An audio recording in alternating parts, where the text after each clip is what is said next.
Halo semuanya, di video kali ini saya mau bahas film Bollywood, sebuah film yang dirilis tahun 2007 dibintangi sama Amir Khan yang judulnya Tare Zameen Par. Film ini kalau ditonton langsung sedih banget boy dan syarat makna. Semoga cara saya bercerita bisa menghibur kalian semua. Yuk langsung aja kita mulai. Film bercerita tentang seorang anak yang bernama Ishan. Dia ini adalah anak yang masih duduk di kelas 3 SD. Ishan ini adalah anak penderita disleksia atau anak yang kesulitan dalam belajar. Jadi di kondisinya yang sekarang, Ishan masih belum bisa baca tulis dan menghitung.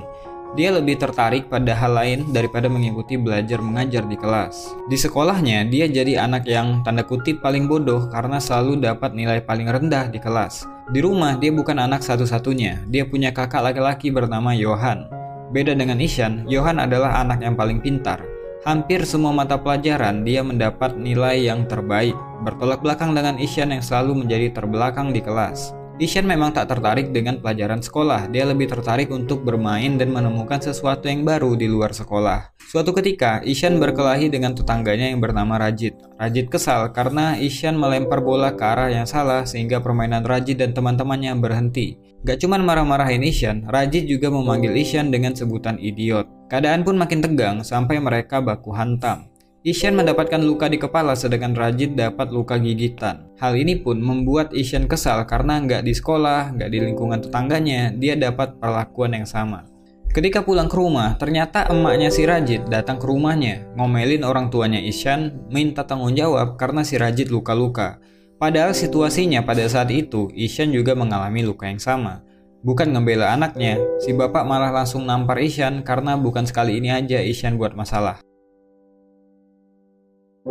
Bahkan, si bapak mengancam kalau sekali lagi Ishan buat masalah, dia bakal dikirim ke sekolah asrama. Di sekolahnya, Ishan seringkali dimarahi gurunya karena nggak bisa ngikutin pelajaran dengan baik.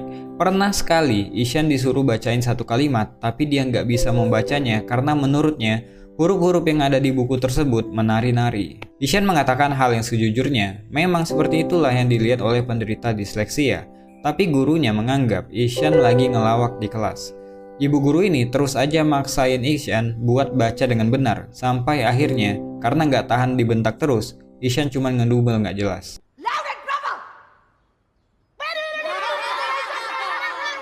Ya karena hal tersebut, Ishan pun dikeluarkan dari kelas. Karena Ishan anak yang tanda kutip berbeda dari anak yang biasanya, dia pun kerap dibully oleh anak-anak di sekolah, bahkan teman-teman sekelasnya. Setelah jam pertama, dia memilih bolos pada hari itu dan pergi berkeliaran di jalan. Melihat sekitar, pergi kemanapun dia mau, melihat apapun yang dia suka. Di rumah, Ishan memang menunjukkan ketertarikannya pada seni dan dunia hewan. Dia juga suka melukis, menggambar, dan bermain. Pada malam hari, dia bercerita ke kakaknya kalau dia bolos sekolah pada hari itu dan dia nggak takut sama sekali. Bahkan itu menjadi pengalaman baru buat dia. Dia pun meminta bantuan kakaknya untuk menuliskan keterangan absen palsu karena dia bolos pada hari itu. Keesokan paginya di sekolah, gurunya mengadakan ujian matematika dadakan yang membuat Ishan pusing bukan main. Baca aja nggak bisa, nulis juga nggak, ngitung apa lagi.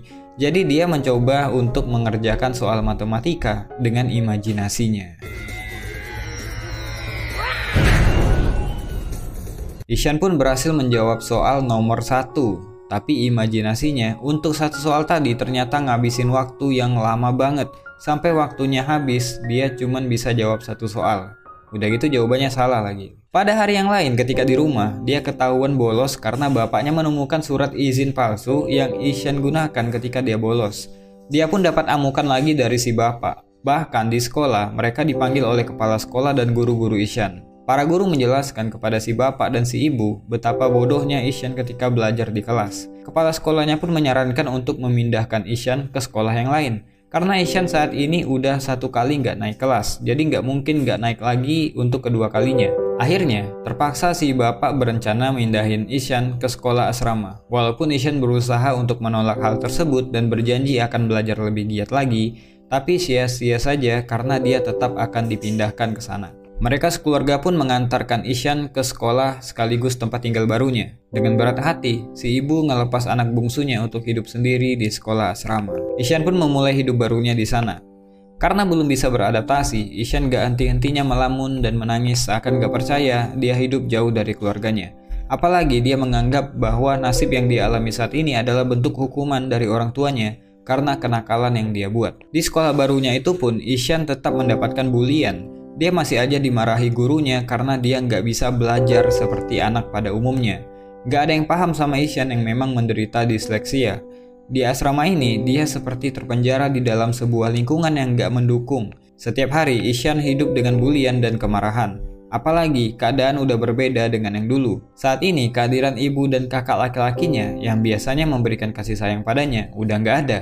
Hal itu pun membuat Ishan stres dan merasa tertekan. Kunjungan orang tua setiap hari Sabtu dan Minggu pun gak mengobati kemarahan Ishan pada nasibnya yang kerap dipanggil bodoh dan idiot. Pada suatu hari, sekolah kedatangan guru kesenian baru bernama Pak Nikum. Kehadiran guru ganteng ini membawa aura yang berbeda untuk sekolah ini. Metode mengajarnya sangat asik dan fun.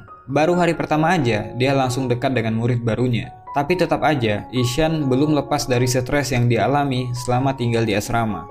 Sehingga waktu Ishan lebih banyak diisi dengan merenung dan melamun. Ditambah lagi ketika ibunya menelpon dan mengabari kalau mereka nggak bisa datang pada hari Sabtu nanti karena menghadiri pertandingan final tenis yang kakaknya ikuti, hal itu membuat dia sedih dan nggak ngomong satu kata pun. Pada suatu hari, Pak Nikum melihat Ishan di depan kelas. Mengamati Ishan yang selalu terlihat ketakutan dan tertekan, dia pun menanyakannya pada teman sebangku Ishan yaitu Rajan. Rajan pun bercerita kalau Ishan adalah anak baru yang ingin pulang ke rumah. Dia juga menceritakan kepada Pak Nikum kalau Ishan selalu dihukum karena nggak bisa ngikutin pelajaran. Jadi Pak Nikum berinisiatif mencari buku tugas Ishan dan akhirnya mengetahui bahwa Ishan adalah anak yang memang punya kesulitan dalam belajar atau disleksia. Pak Nikum ini adalah guru yang memang memahami anak-anak karena dia juga mengajar di sekolah luar biasa, tempat anak-anak kurang beruntung, di mana dia di sana udah terbiasa menghadirkan keceriaan untuk anak-anak.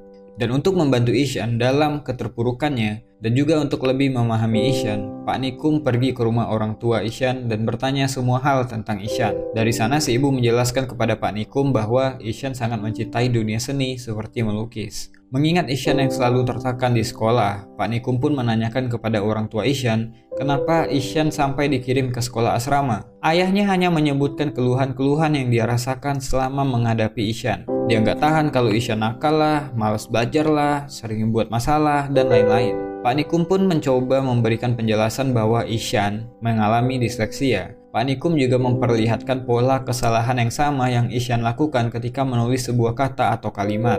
Pak Nikum menjelaskan bahwa Ishan sebenarnya cuman butuh support dan butuh waktu.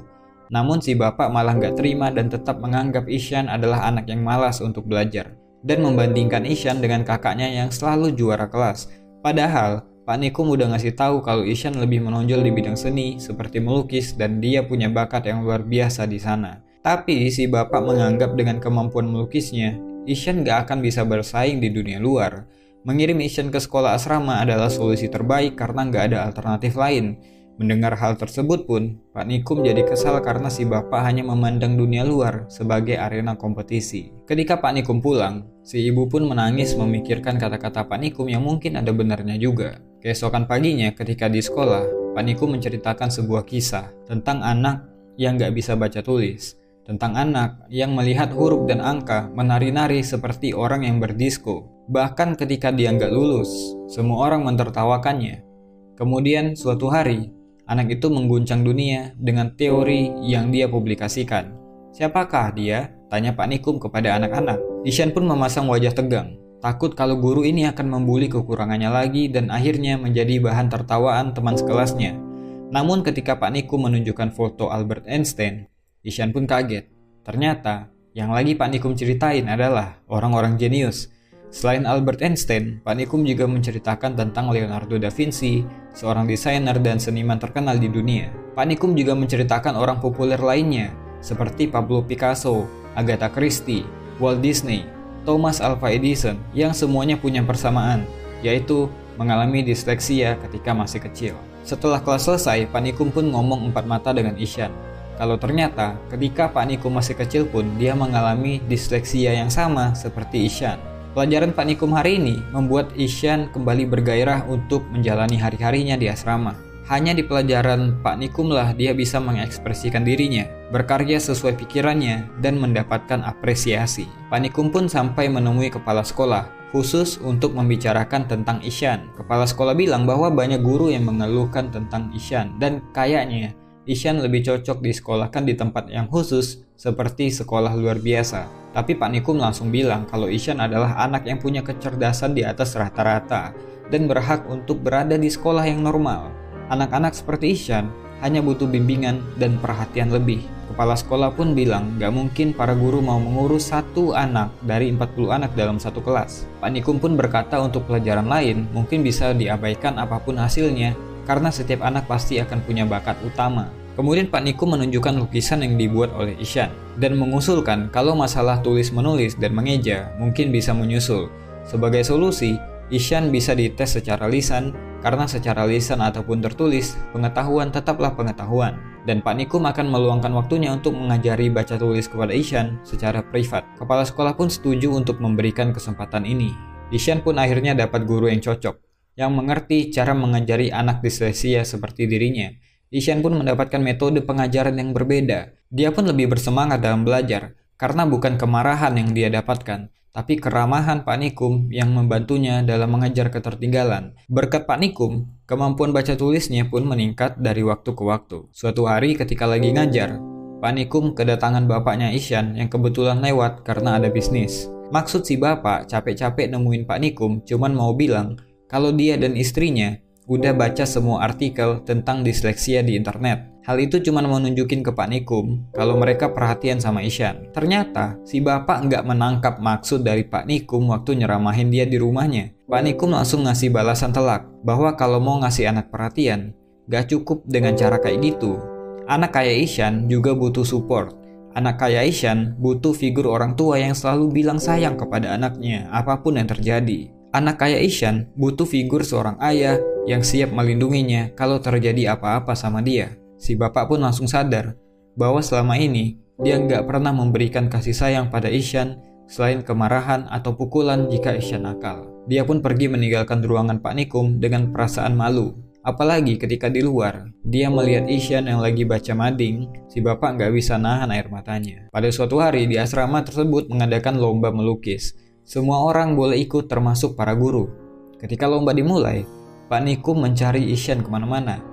Tapi sampai lomba dimulai, Ishan pun gak kelihatan. Ternyata sebelum acara dimulai, saat semua orang masih tidur, Ishan bangun paling pagi dan pergi ke kolam di mana di sana dia mencari inspirasi untuk bahan lomba melukis. Ishan pun datang sesaat setelah acara dimulai. Ishan memproyeksikan pemandangan yang dia ingat menjadi sebuah lukisan yang luar biasa mengagumkan banyak orang. Pak Nikum yang melihat lukisan Ishan pun kagum sama karyanya. Ishan pun juga nggak bisa menahan harunya ketika dia ngelihat hasil lukisan Pak Nikum, ternyata modelnya adalah dirinya sendiri. Dan pengumuman yang ditunggu-tunggu pun tiba. Kepala sekolah mengumumkan bahwa perlombaan ini dimenangkan oleh Ishan. Ishan Nandakishore Awasthi Apadi. Hasil karyanya dinobatkan menjadi karya yang terbaik dan akan menjadi sampul buku tahunan. Ketika orang tua Ishan datang saat bagi rapot, kepala sekolahnya sendiri yang langsung memberikan buku tahunan tersebut dan mengabarkan jika Ishan adalah anak yang spesial dan sekolah itu beruntung memiliki anak murid seperti dia. Orang tua ini juga senang bukan main ketika para guru memberikan laporan kemajuan Ishan di beberapa mata pelajaran, khususnya di bidang kesenian. Melihat Ishan yang kembali bersemangat, ayahnya pun akhirnya nangis juga dan berterima kasih kepada Pak Nikum karena udah membimbing Ishan sampai punya kemajuan. Ishan yang punya gaya rambut kayak Pak Nikum pun berpisah dan akan kembali lagi ke sekolah setelah liburan. Pesan film ini kuat banget untuk nunjukin bahwa memang benar kalau kita mengajari seekor ikan untuk memanjat pohon, maka dia akan menganggap dirinya bodoh seumur hidupnya. Setiap anak memang punya bakat yang unik dan gak mungkin sama dengan anak yang lain. Semoga kita nanti bisa menjadi orang tua yang bijak yang bisa mendukung apapun yang anak kita senangi. Itu aja buat video kali ini. Kalau suka dengan konten kayak gini silahkan subscribe dan di-share. Saya Abhay Saputra. To be continued.